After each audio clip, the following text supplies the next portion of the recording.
Good evening, Linden Hills History Study Group.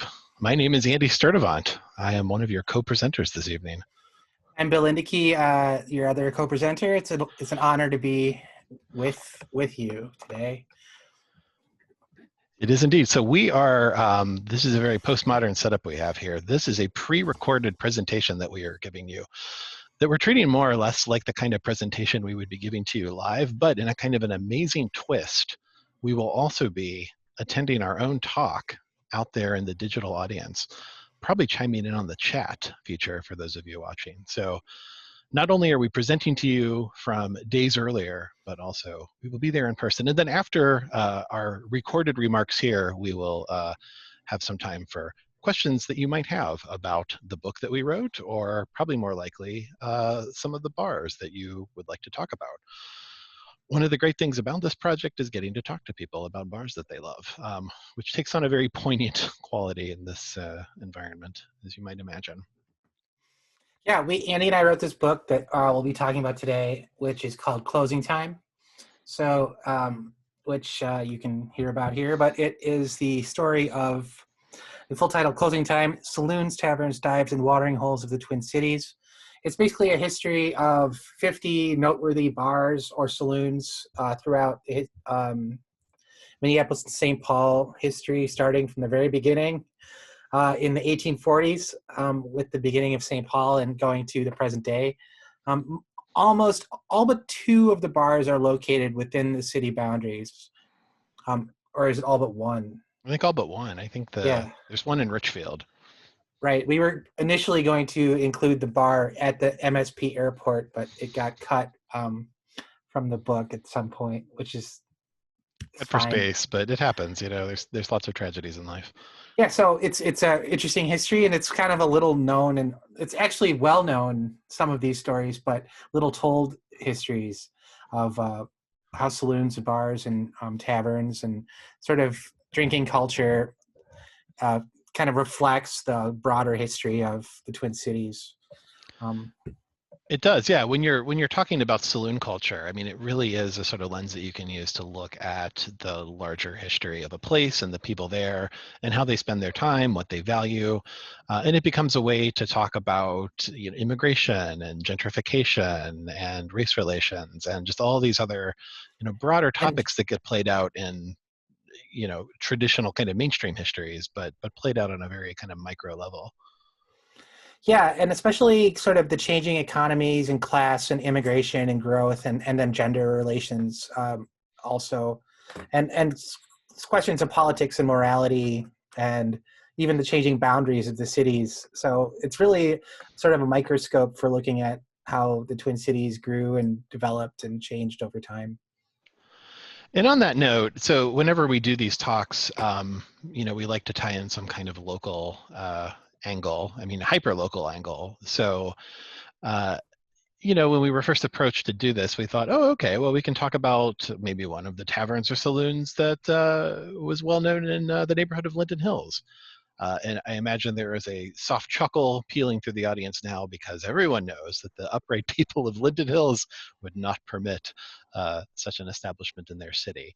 And that's, I mean, as far as I can tell, that's true. If somebody knows about some kind of saloon or tavern that existed in Linden Hills at some point, we would be happy to hear about it in the Q&A section.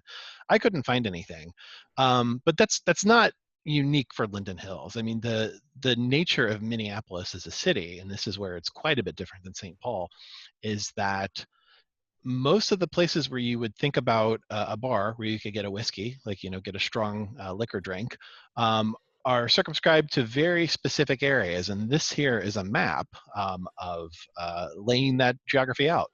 These were the liquor patrol limits in Minneapolis that were instituted in 1886 and hung on until the 1970s. So that's almost a century, and it really shaped the nature of the neighborhoods of the city. Bill, I think I pulled this image from your website, actually. Yeah, it's a great. That's a 1930s map, and you'll see that there are some dots outside of the limits. Those are places that were grandfathered in, so they were very valuable spots that were outside of the patrol limits. And a few of them even lasted until the modern era. Yeah, and the liquor patrol limits are really, I mean, there's a lot of political delineation here. The reason why they're, so basically it meant that if it was outside the liquor patrol limits, you could just sell 3-2 beer, which is why to this day, still in South Minneapolis, most of the bars, that you can go to at one point, if they predate the 1970s, were 3-2 bars. They were bars where they sold 3-2 beer.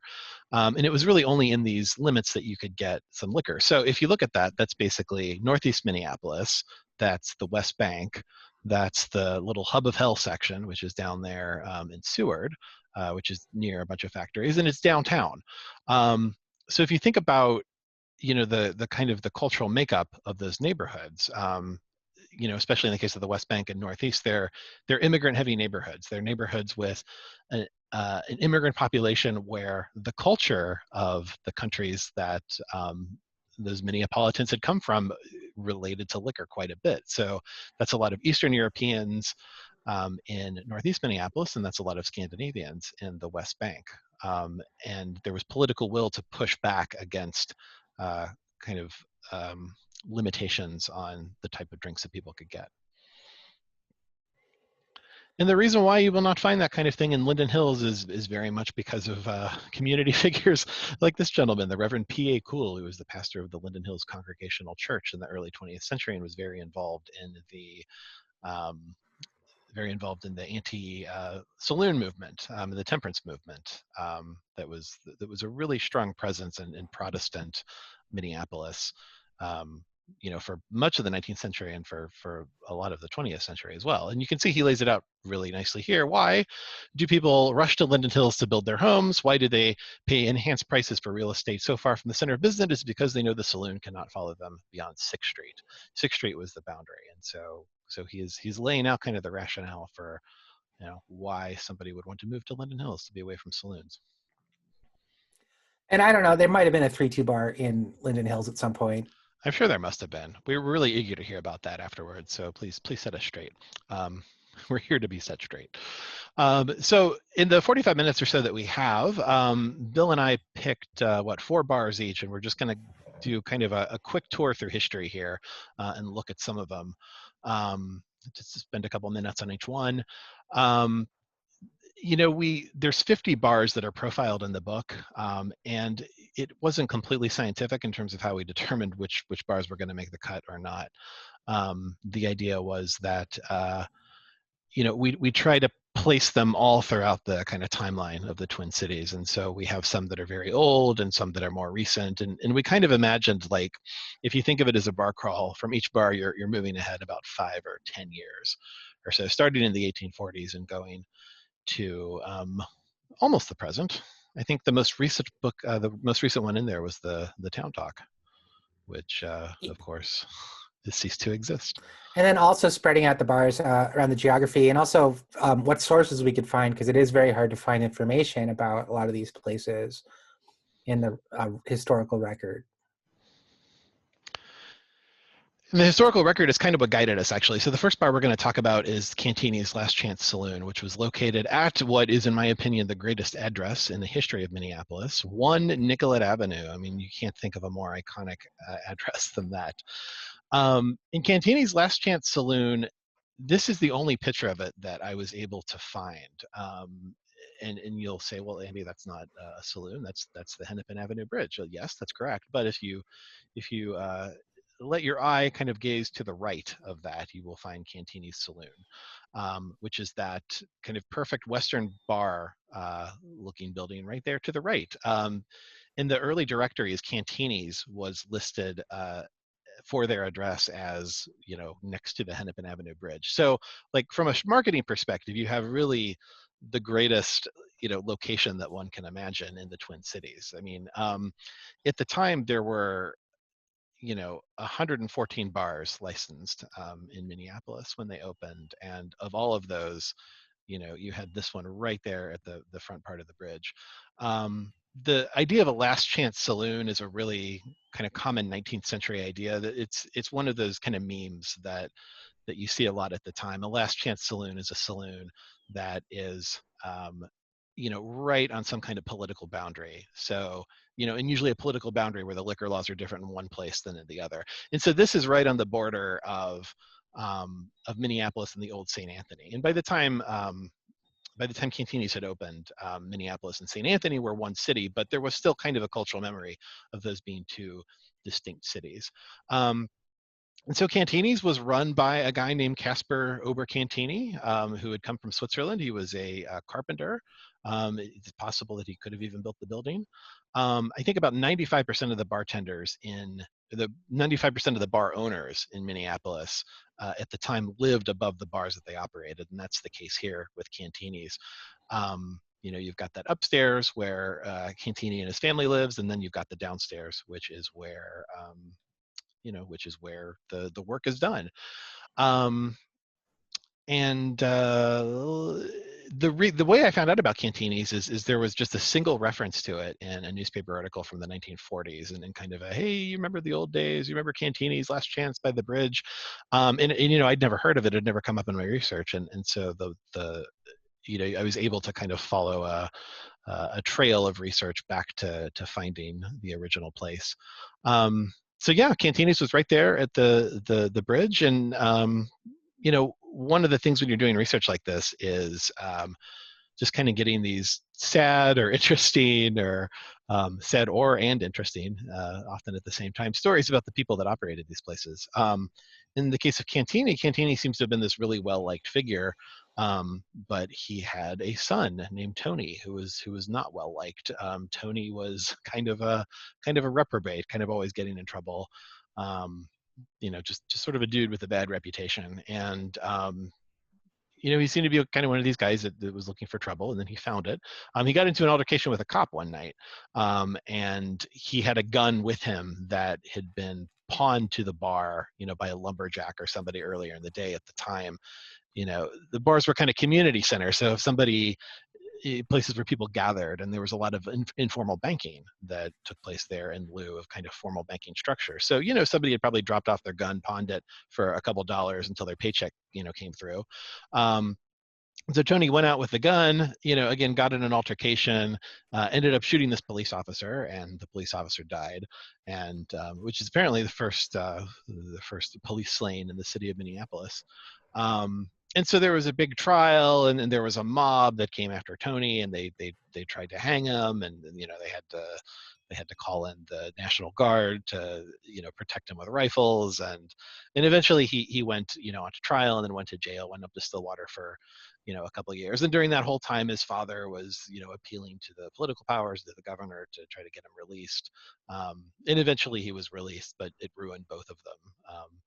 Because at some point the bar was demolished, the building was demolished, and they both kind of faded into obscurity. Tony died kind of early, and his father lived for a couple more years and was also owned bars. But in this kind of wave of what you now call urban renewal, the Cantini's building was demolished to make way for what would later become the train depot, which stood at that site by the bridge for many years to follow. So there's the pitiable story of Cantini's Last Chance Saloon for you. Yeah, if you want to see a saloon setup that's similar, where you can actually notice this at a lot of different bars, where there'll be apartments above, and then that's where the saloon keeper would live, and a separate entrance, the staircase going up. And there's a brewery over in St. Paul that dates back to the 1850s called Waldman's that has that setup on the exterior. It's sort of the classic saloon setup. So the next one is the Rogers Hotel. So this was a downtown hotel that was sort of famous for in the early 20th century. So Minneapolis was booming at this period. It had grown very quickly from the 1880s onward, and this Rogers Hotel was owned by a guy named Toozy Rogers. So Tooze, but I think he pronounced it Toozy because he was very good at branding himself, and had his logo with two Z's on it that would be on all of his merchandise, his bottles and coasters and keychains and things like that. He sort of got his start in the Gateway District as a saloon keeper, working at this place called the Mint Saloon. The Gateway District is next to Cantini's train station that Andy was just describing. This was sort of the heart of the bar district in downtown Minneapolis, and a lot of the working people, especially itinerant workers, would hang out there, and so you could make a decent living giving them alcohol. And Tuesy Rogers was pretty good at like trying to be the respectable saloon keeper. And so when he got caught with gambling in his establishment, which was against the rules, he made a big show out of not knowing about it and then trying to atone for that and this kind of thing. And so trying to be one of the more the kind of the face of the saloon culture and getting involved politically in Minneapolis and trying to fight for the rights of saloon keepers. And eventually he worked his way up through the 1890s to owning this really nice hotel, the Rogers Hotel. And he actually owned a couple of different hotels and bars. Hotels and saloons were always sort of combined especially in the 19th century. So this was a classic case of that, where there'd be a hotel bar inside, and it was also sort of a popular place for people to go eat lunch. Tuesy Rogers became famous for his having a free lunch inside. So in the early 20th century, this was a common way for saloon keepers or bar owners to entice people in off the street and come in and eat food. There'd be a spread, of whatever snacks and food and like prime rib sometimes. So Tuesy had the nicest free lunch in town. And the idea is you give people some food and then they spend the next 4 hours drinking in your establishment, and you charge higher prices and make all your money back that way. And the Minneapolis City Council, led by their health commissioner at the time, thought this was horrible because it encouraged sloth and idleness and intoxication. And so they tried to ban the free lunches in downtown Minneapolis, and Tuesy was one of the figureheads of trying to push back against it, claiming that it's feeding people who need food, so why is that a bad thing? And so it became this whole deal. Tuesy Rogers ended up dying in the 1930s, but before he did, in 1914. He died in 1912. Okay, I looked it up. He died in 1912. The saloon lasted until the 30s. But so his wife took over the establishment and made a big show out of giving turkey dinners to all the city's newsboys every Thanksgiving. So they loved Tuesy Rogers, and there was this great description in the newspaper of like hundreds of newsboys. You can picture this is such a cliche, but it's nice to imagine it in Minneapolis, chanting Tuesy's name and giving him 3 cheers after he had died. And so the hotel lasted until 1932 when it was torn down. But yeah, that's the story of Rogers Hotel Bar. And it's, it's sort of probably a little bit nicer, but sort of classic example of what you would have seen in the heart of downtown Minneapolis at the turn of the century. Yeah, a lot of these owners kind of went on to become folk heroes, just because so much of what we know about bar culture in the Twin Cities comes from newspaper reports. And in the case of the Rogers Hotel, it was right near Newspaper Row, wasn't it, Bill? Yeah, 4th and 4th was where all the newspapers were clustered. Yeah, so you always got the sense that, if the city reporters were having a slow day and kind of wanted to get the scuttlebutt about what was going on, or, just kind of do a local color sort of column, they'd go down to the bar and kind of, talk to some of the people there and kind of paint these, character sketches. And so, in a lot of cases, we know about like what the interiors of these places looked like we know like what was on the wallpaper, like what the fixtures looked like, because, newspapers covered them so lovingly. I mean, not always lovingly. I mean, it was this very like kind of mixed relationship as far as like, kind of being scandalized by some of the stuff that was going on there, but also kind of really genuinely admiring of some of these really unique characters like Tuesy Rogers. And I think in a place like that, there would have been a real mix of people from like wealthier business types, politicians, journalists, down to your sort of itinerant folks coming off the street, maybe looking for work and getting some free food. And so it'd be a real cross mix of the men of Minneapolis at the time. And then some women too. It is kind of hard to get a sense for how mixed these some of these establishments were, but especially with the downtown ones, you do get the sense that it really is kind of an admixture of people from all kinds of different backgrounds, that are not always getting along, but are often kind of creating a space that welcomes, people that might not otherwise be welcome in, kind of the more polite parlors of the city. Speaking of which, this is a famous bar in the mid-century Minneapolis, the Persian Palms. So it was a kind of a nightclub bar that was located in the heart of the Gateway District from 1942 to 1961. And so, yeah, that's what it looks like now. So it's right on Washington Avenue. Probably all of you know about the Gateway history, the giant urban renewal effort that swept through the post-war downtown Minneapolis. But a lot of that was probably inspired by places like the Persian Palms, which this is the entranceway of it. So the dancing and entertainment, the doors would always be open so that people walking by in the street could get a glimpse inside of what they'd find. And there would be a burlesque show, a musical act. There would be white and black people both on stage, which, for a while was definitely scandalous or different from the rest of the city. And this was a place that that tourists would hear about, or people from small towns in Minnesota or Iowa or Dakotas or whatever. This would be a place that if you went to Minneapolis in the 40s or 50s, you would go there, and then you'd go back and tell your friends all about it and what an exciting city it was. And then they'd go there. And if a newcomer went into the Palms, they would find a just teeming culture and of people inside, including what were called B girls. So B girls are sort of vaguely employed by the bar. I like that in this picture you see two actual sailors. We don't think of Minneapolis as like a Navy town, but they look like sailors to me, Andy. I don't know. That's a classic sailor uniform. That really, So, yeah, it's like shore leave kind of, yeah. so the B girls would go up to a noob as they were in the bar, and then they would flirt with them, and then they ask him to buy her a drink, right? And there's a wink and a nod relationship between the girl and the bartender. So she'd always ask for like the nicest champagne, and they would pour like nothing. I mean, it would be a fake champagne and charge the guy $10 for it or whatever it was at the time.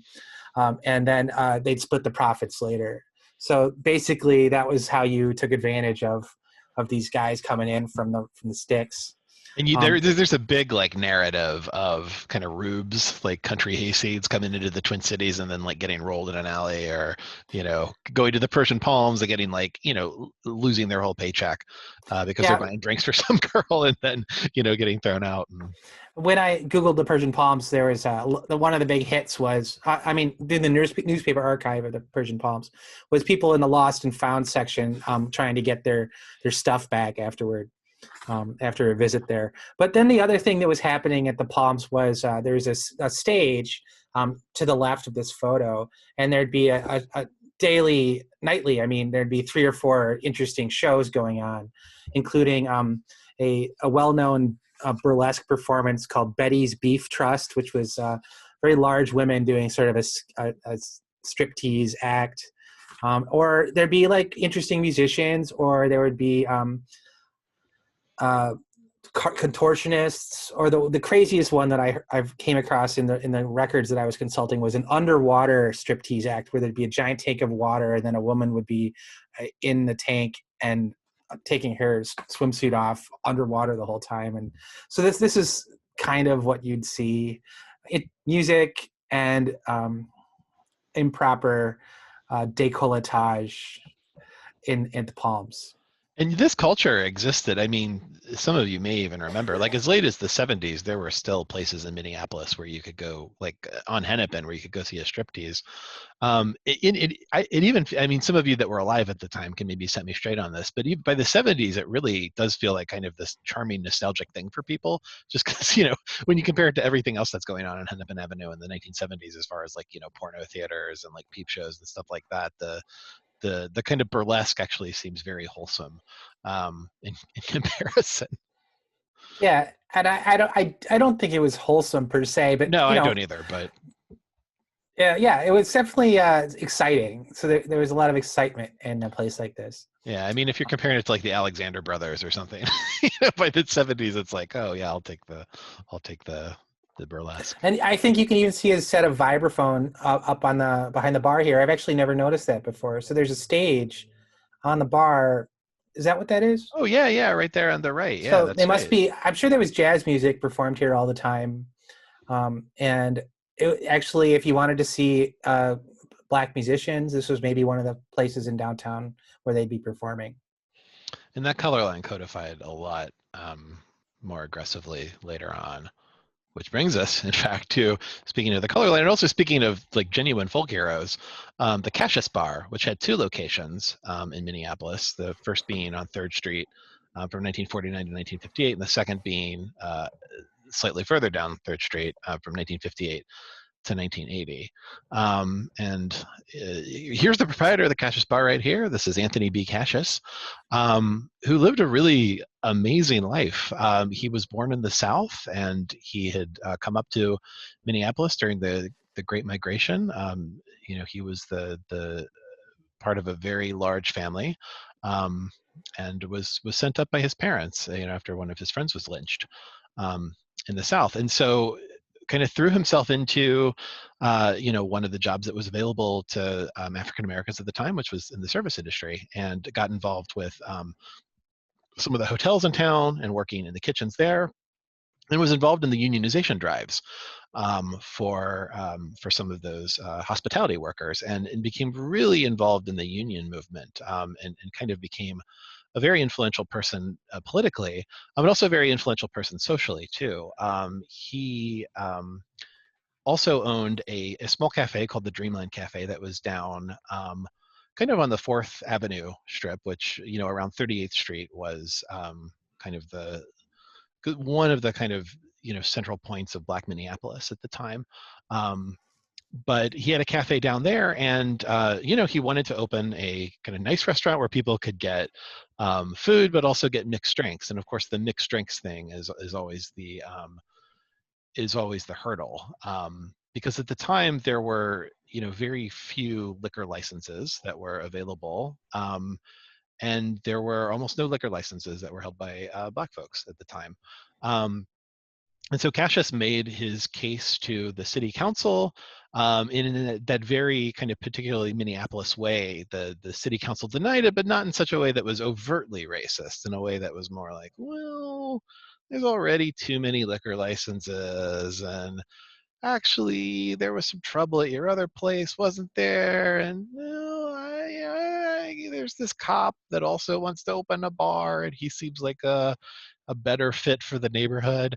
So that kind of thing, and he really aggressively fought that. One of the kind of great stories that you hear is the Cassius Bar when it finally did open. So what happened is he eventually did get the license, and got it really, I mean, kind of through the lens of pushing for civil rights, that there should be a nice Black-owned establishment that sold hard liquor in Minneapolis, and so he was able to finally get that license for the first location, which opened in the late 1940s. Um, and the stories that you get is it was really like it was kind of a community hub for folks that were also kind of on the Great Migration Trail and coming up from the South and coming to Minneapolis and looking for jobs. He said that one of the things that he said is when people would ask him, "Oh, what's Minneapolis like?" He'd say, "Well, it's a friendly place, but like don't always be fooled by appearances." Um, But yeah, so the bar that he opened, and you can kind of get a great sense for the first one. I mean, it really was. You get the sense that it was a more integrated space than the later iteration. That it was, maybe like 60% black and 40% white. But this is like a real, this is a fancy crowd here. These are folks that are, coming here to get like, kind of mixed drinks. And it looks like, I don't know if it's that's probably a beer bottle. Is it a beer bottle or a bottle of champagne? Front. It's kind of hard to tell, I think but it's larger than a beer it's bottle. larger than a beer bottle. But you can see the woman on the right is, drinking probably like a sidecar, or something like that.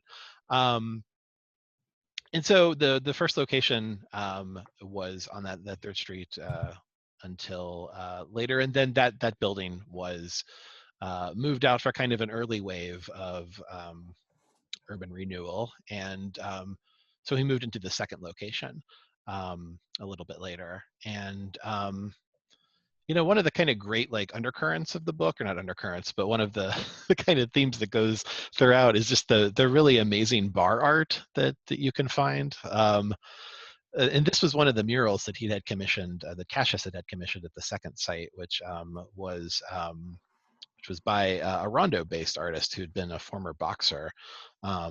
His name was the Rondo Street Jinx. But he was, he a retired boxer that became a painter. And so there's these really great murals of some kind of, noted scenes in Black athletic excellence. There's the Sugar Ray Robinson fight right here. And then I think there was also, Jackie Robinson kind of sliding into home. And then a couple others as well. And in one of these paintings, apparently Cassius himself is painted into the crowd.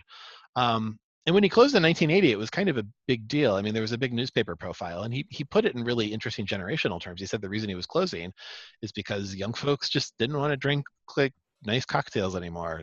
All they wanted to do was smoke marijuana. If he'd only waited another 20 years, he'd be yeah, okay. I know, right? Exactly. And he died not soon after that. But I mean, if you're looking for people to like build a bronze statue of, I think A.B. Cassius is a top candidate. Yeah. Speaking of weird statues, there's one on the outside of this next establishment, which is there it is, a famous place called Palmer's Bar that's still around on the West Bank. And this gets my vote for the bar that I want tourists to visit that come to the city today, because it's in the heart of the old Liquor Patrol limits area, Cedar Avenue being, I think, very close to the border of the West Bank area. So as a result of those limits, the Cedar Avenue is just lined with bars.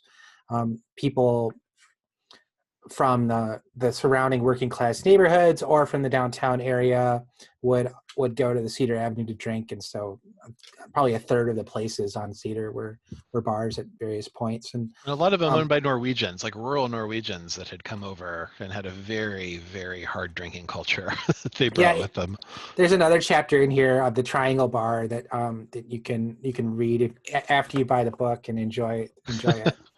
But yeah, Palmer's. One of the things I like about Palmer's was my personal experience with it. So it's a place that I have memories of, unlike a lot of the ones that are that we've already talked about, which closed before my father was born, probably.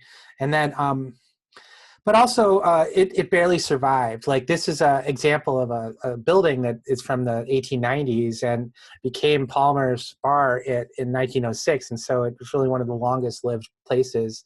But because Cedar Avenue was, for a time, you can see in the background of this photo, right, the big urban renewal project that was taking over the West Bank, Cedar Avenue, Cedar Riverside area in the early 1970s.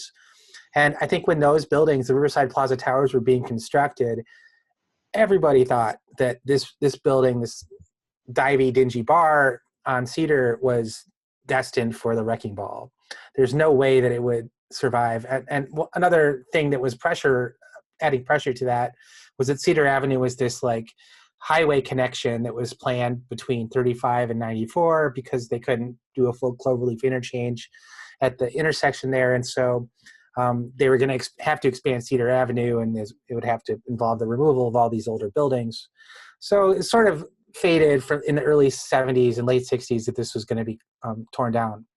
And it wasn't. And so because of a lot of community pushback against um, the urban renewal plans and expansion, they even took this chunk out of the building. So in this photo that you're looking at right now, you see that there's like a V-shaped top to the building. And so when the Cedar Riverside Plaza project was built, there was originally a skyway that extended across Cedar Avenue that you can see in the background.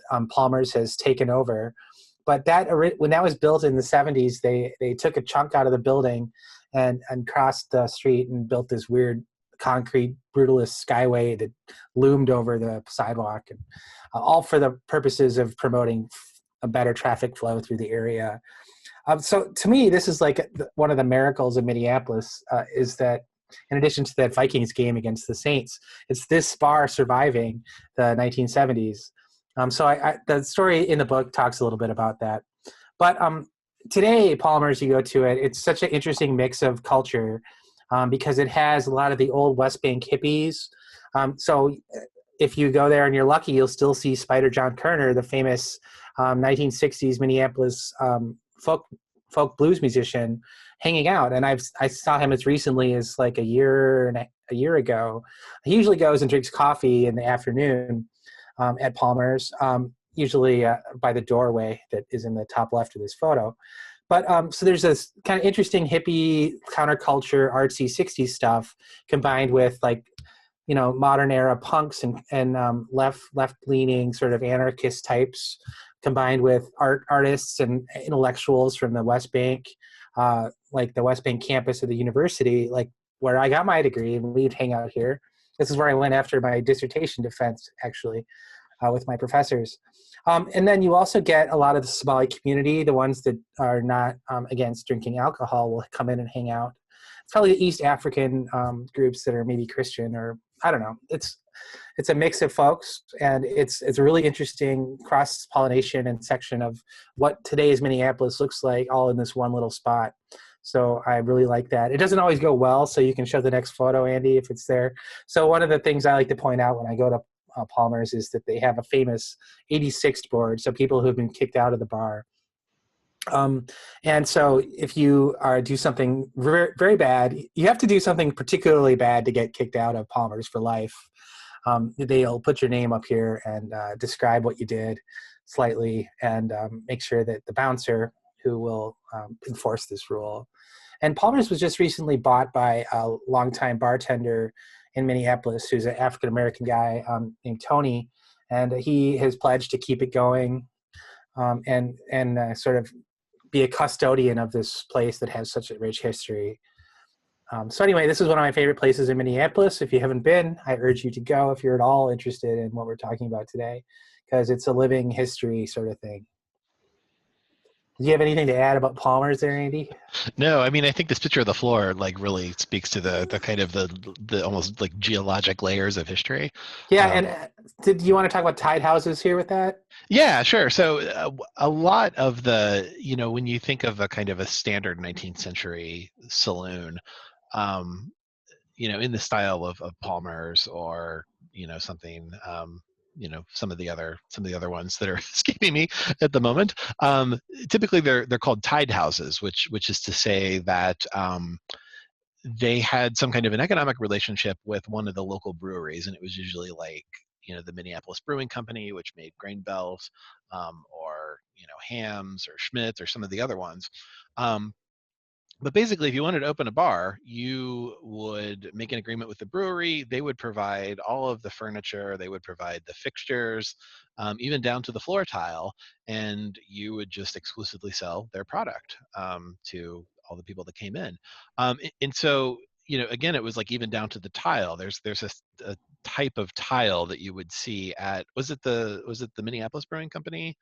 Yeah, these are all, I think, grain belt Yeah, floors. grain belt floors. So yeah, there's a certain type of grain belt floor. So if you really kind of were a real connoisseur and knew your stuff, you could walk in and say, oh yeah, all right, grain belt, here we go. Yeah, so the fun thing is that you'll see this exact floor pattern at bars still around Minneapolis today. So the Still older see parts of Minneapolis. the older parts.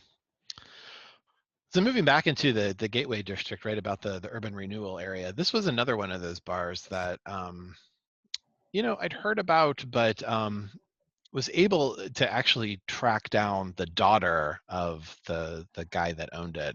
The Great Lakes Bar and Funhouse was located right in the heart of the Gateway District, at first in Nicollet from 1949 to 1960, and of course that's right in the kind of the heyday of it. But let me see if I can open to the page here real quick, because I want to be sure to get this right, because this is a good one. I was actually able to talk to the daughter of the owner, and she had not just some kind of great memories. I mean, she was obviously very, very young at the time, but actually had some really wonderful photos that we were able to use, including this one right here of the interior. It's very rare to find interiors of some of these places. Just, sometimes you'll get like the external shots just for the purposes of like insurance, photographs. But it's actually kind of rare to find these pictures of the insides, and especially to find kind of people at work here. But John Subak was the gentleman who'd owned this place. He was an immigrant who had come over from Croatia. Um, and when I talked to his daughter, the village that he grew up in was very rural, very remote. They didn't have electricity. Um, and the more that you learn about John Subak and his bars, the more you realize that electricity was something that he did not take for granted for the rest of his life. So every bar needs to kind of have a gimmick, right? Like that's what differentiates you from the rest of the market. And so the Great Lakes Bar and Fun House was exactly that. You look at that name and you think, oh, okay, like a fun house, like a metaphorical fun house where people like metaphorically have fun in this house. Well, no, there was a literal fun house at the Great Lakes Bar, in the sense that when you went into the back, and I found the building permits for all this stuff. There was like wavy mirrors and like a literal kind of funhouse environment. There would be puffs of air coming from the floor to, blow dresses up. And there was a guy in a gorilla outfit that, on Friday and Saturday nights, you'd go through the funhouse and he would jump out at you and do his gorilla thing. And this is all the sort of thing that went on at the Great Lakes Bar. It was called the noisiest joint in town. And it appears to have had this reputation for being like this genuinely raucous, wild place. I mean, there were so many, just some of the stories about the stuff that you would encounter when you're in there. I mean, when I say John Subak never took electricity for granted, um, there was actually electrical charges set up inside the stool. So if the bartender wanted, he could hit a button and you would get like a little jolt. And another thing that would apparently happen is there was this, I guess on maybe slower nights, there was this kind of gimmick where you would walk in and the bartender would go, "Oh, hey, did you know you're the 1,000th customer to come in here? This is great. Here's a present for you. We've been waiting for you." And you'd be like, "Oh, thank you. This is wonderful." And you would take the present, and of course there would be what? An electrical shock. That would give you a little shock. So this very like kind of wonderful, corny Midwestern sense of humor. Some of the other stories, like they had a floor show where they would put on like a jazz record. Big J Neely, who was a saxophone player who had a residency elsewhere, uh, on the Hennepin Strip. And so they would put on one of these Big J McNeely records, and this guy would kind of pantomime playing saxophone, except he would be like playing a giant kielbasa, right? Ha ha. And there would be a guy behind him that would be mopping up all his sweat, because apparently Big J Neely had a really sweaty kind of floor show, and he was blowing the sax. So a lot of stories like this. But it just kind of speak to just the cross section of Minneapolis. So in 1960 was the first wave of urban renewal, and that's when a lot of the bars in the Gateway District were kind of bought up by the city and demolished to make way for what was going to be kind of suburban style office parks, but in reality a lot of it became parking lots. And so the Great Lakes was one, and there was no compensation to the folks that had their kind of businesses taken from under them. And so John Subak apparently, he was approached by one of his regulars who was a fairly prosperous guy, and he said, "John, I'll give you all the money you need, in a handshake loan, to get you back on your feet." And this is kind of reported by John's daughter, and apparently that was the case. He took the money and was able to open a new bar, which actually turned out to be the 5/8 Club in South Minneapolis on Cedar, which later purported to be the home of the Juicy Lucy. But there were a couple photos that didn't make the book here that showed the inside of the Great Lakes right before it was demolished, kind of after it was all cleared up, but before it was demolished. And you can even kind of see like on the walls, there's these like wacky cartoons, and this is in the bathroom here. There was apparently a lot of mannequins in the bathroom, so here's a mannequin who's saying, "Don't hold it too long, look, gals, here's a strange one," which I think is really charming.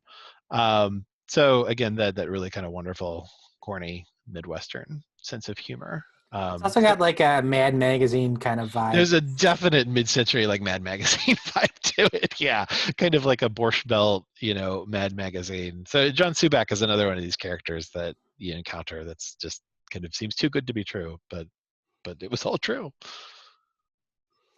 So here's another one that some of you might know because it became a famous country western establishment, Lee's Liquor Lounge. This is such a great story, and I do not tell it as well as Brad Zeller did in the City Pages when he covered this. But this is another place that I have personally been to. But the thing that makes Lee's Liquor Lounge so amazing is the owner of it was a guy named Louis. And I only wish that when I first got in there and met Louis, I didn't meet him. Well, he sold me some beers. I had known more about him and is able to talk to him a little bit. But the other thing about Lee's that I think is interesting is how it illustrates how tied in these bars were with the sort of working class communities around them, because this part of near North Minneapolis is today unrecognizable compared to what this would have looked like in the 1950s or 60s, when this was an industrial area of the city and there was probably lots of factories around here. I think there was a tire factory. I forget what else was around, something involving dairy products. It's written in this book that I wrote, so I should just look it up. But the point is that the bars were deeply connected to working men and the shift changes and the 24-hour sort of culture of working in a factory or working in a shipping warehouse. And as those neighborhoods changed and all they got, as our economy changed and industries changed, and the bars often stayed behind, even though the communities that once like fueled them had gone. So Lee's was one of the many, many, many bars in the Twin Cities that would be paycheck place. So if you brought your paycheck that you just got from your shift being over every week or two into Lee's, they would cash it for you, no questions asked, and the assumption being that you would then spend the money, at least part of the money, at the bar while you're there. And so Lee's was a place like that, and it was started by a guy named Louis Sirion, who bought the place in the 50s, and he didn't change the name. The previous owner had been Lee, and so he felt like that was good enough, and so he just called it Lee's Liquor Lounge. And the one thing that I remember about going into Lee's Liquor Lounge back in the day was that it was always spotless, just immaculate, like Formica everywhere you looked, right? The counters of the bar were just so clean, and there was all this memorabilia of Elvis and other like Budweiser paraphernalia that just had not a mote of dust on it. And I was just sort of, it's something you like noticed only atmospherically. You didn't like notice it right away that, wow, this is the cleanest dive bar I've ever been to in my life, right? And the reason is that Louis, the guy that owned it, got his start working in the slaughterhouses in South St. Paul. Like that's what, when he was a teenager, a young man growing up, he would literally be wiping the floor with mops of the killing floors of the big slaughterhouses. What were they? Abattoir. The abattoirs, yeah, the two big Armour and Swift. So I don't know which one he worked at, but I can only imagine what that does to your psyche to do that for your formative years, for probably grueling hours. And so I think he kept this like very obsessive cleanliness mantra in his mind for the rest of his life. And he would almost always be working every day. He had this mop collection in the basement, which is what you're looking at. These are the mops that were down in the basement of Lee's Liquor Lounge. And after every shift, he would just wipe the place down to just fine gloss. And that was just evident when you went there.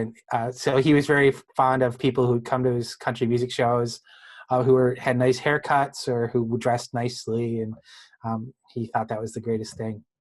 Anyway, so it's a cool place. It turned into a country western establishment and had honky tonk and lots of bands that would play here. It sort of got a rocket fueled ascendancy because of one particular band, Dale Watson. No, not Dale Watson. The let's see, I'm looking it up. There was the one band in particular that became really huge there in the '90s, and this turned into a real hot spot for a while. Trailer Trash was the name of it.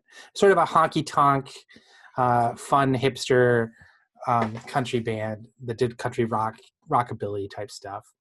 Anyway, they had a weekly set here in the '90s, and Louis Liquor Lounge was amazing. But it got sold to, when Louis was getting really old, he got sold to a patron who tried to keep it up.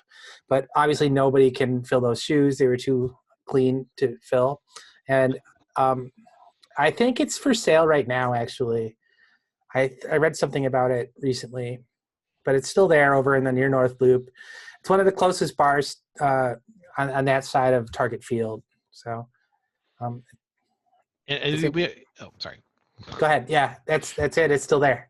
Yeah. We want to say these photos in particular were by Stuart Clipper, who may actually be in attendance tonight. Wonderful local photographer, a wonderful international photographer who just happens to live locally. But this was just another one of those lucky things where when I was writing the book, I went over to Stuart's house and we were hanging out, and I mentioned that we were working on it, and he mentioned that he had all these photos of Lee's Liquor Lounge of the interiors right before it was renovated. And so again, it's just to find this kind of documentation of the inside of a place is just really Especially kind the of rare. basement. The Yeah, basement especially is the really. basement.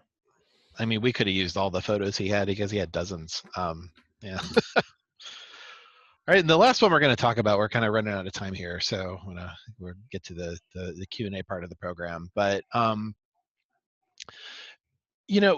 when Bill and I put the list together, we knew the types of places we wanted. I mean, we knew specific places we wanted. We knew that we wanted Palmer's in there. We knew we wanted Lee's Liquor Lounge in there.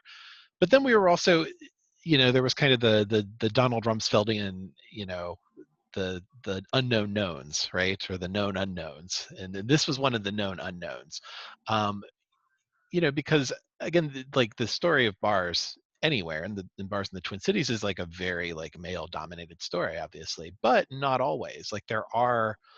They are spaces for the most part where there are women that own them and that are running them. And we wanted to get a lot of those stories into the book as well. And so when I was at the Minneapolis collection at the Hennepin County Library, the Central Library, just kind of looking through their archives, I came across a folder that said first woman bartender in Minneapolis. And I thought, oh wow, how far back is this going to go? And then I looked at the date, and the date was 1969. And I thought, oh, that can't be right. But in fact, that was the case. So this is the story of Judy Jarasak, who's portrayed right here, who was indeed the first woman bartender in the city of Minneapolis in the modern era.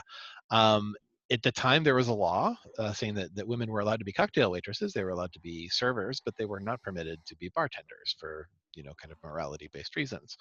And Judy Jarasak was a sociology student at the University of Minnesota. She was a divorced single mom raising a daughter.